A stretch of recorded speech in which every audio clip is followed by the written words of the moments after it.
Nagluto po tayo ng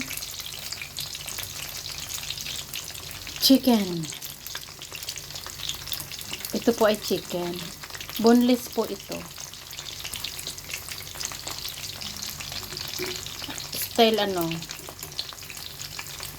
style camaron, pero ito ay chicken. Diba? Siyempre, para maging crunchy, ang coated po niya ay white flour. Meron na tayong ulam. Ito ay panandali ang ulam.